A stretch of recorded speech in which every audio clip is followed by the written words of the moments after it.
Welcome, everyone. Today we'll be hearing from another of our authors from the forthcoming book, Deconstructing Whiteness, Empire and Mission. And today we're going to be hearing from Kevin Ellis. So welcome, Kevin. Thank you. Could you introduce yourself, please? Yes, my name is Kevin Ellis. I grew up in Sheffield, in Yorkshire, and now I'm a priest in the church in Wales, on the Llŷn Peninsula, which is very beautiful and rural, and as far away from the urban landscape as you might imagine.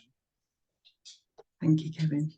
So could you briefly describe what your chapter's about? My chapter is, in part, an autobiographical reflection on my move to Wales, because it was quite pertinent, quite a theological revelation as well, moving from England to Wales, and probably coming to terms with the fact that coming to terms with the fact that whiteness is a thing. You might find that a bit strange because I trained at Queen's Foundation in Birmingham, and obviously was exposed to scholars like Professor Reddie and Dr. Mukti Barton as well, and engaged and loved Black theology, Asian theology. I guess it didn't really hit home probably until the last decade of time that actually my whiteness was an issue that I needed to deal with. Okay. Thank you. So what made you take that particular approach to your chapter?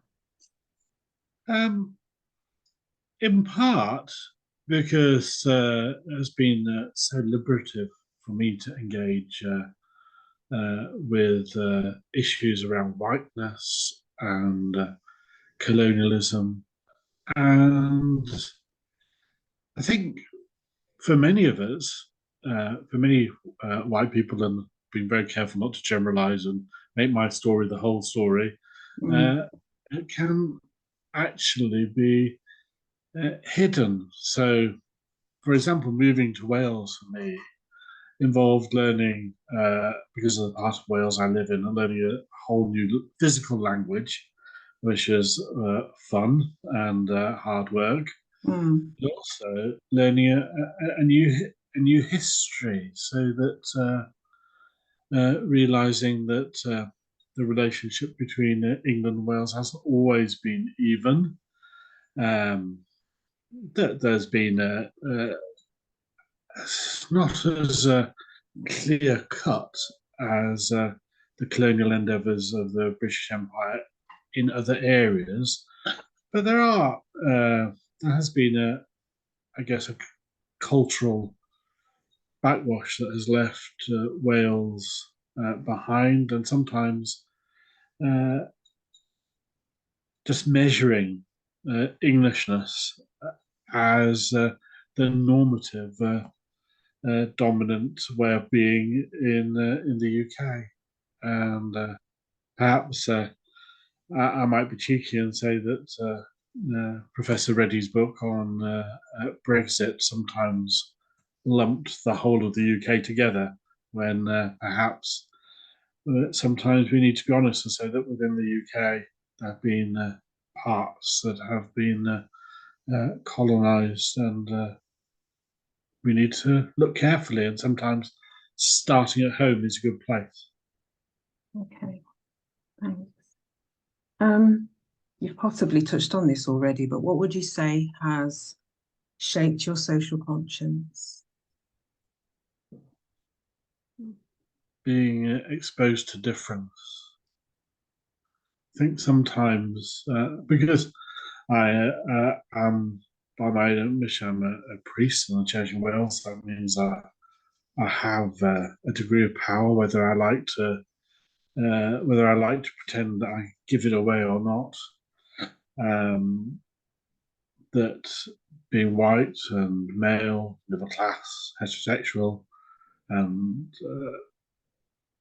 white means that I do have seen the world sometimes through rose-tinted spectacles. And my reawakening, as it were, has involved trying on different spectacles and making sure that in my current context in Wales, I am aware that sometimes I'm talking to people whose parents and grandparents and sometimes themselves have been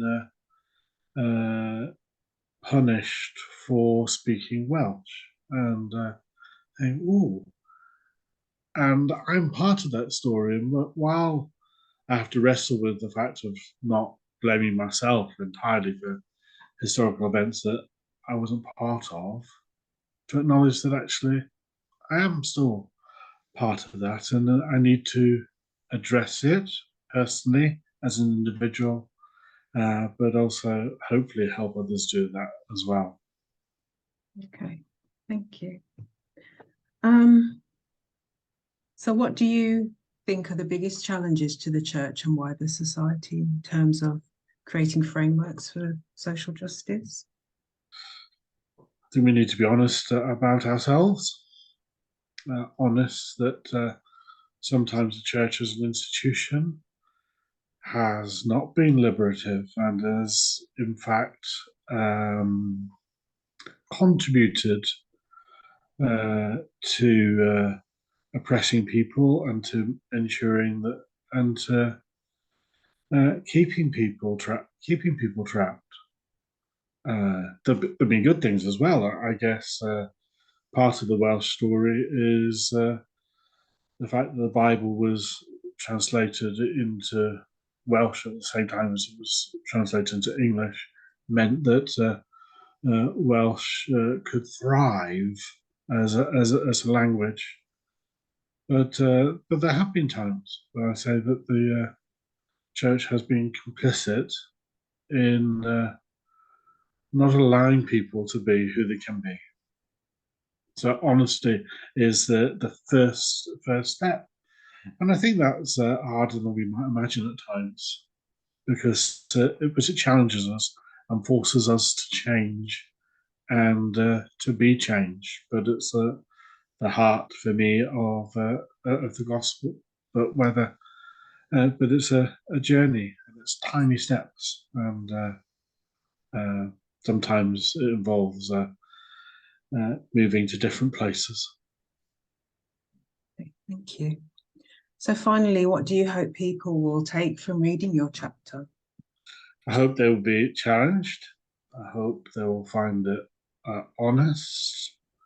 I hope if people are white English like me, they will take a fresh look at their history and be willing to be part of the answer, part of trying to make a difference, so that they too, like I have done, realise that it doesn't always have to be done in the same way. That there's no excuse for allowing people to be thought of as second class, as different, as inferior, and acknowledging my part in that there have been times in my life where I've done that, and it might be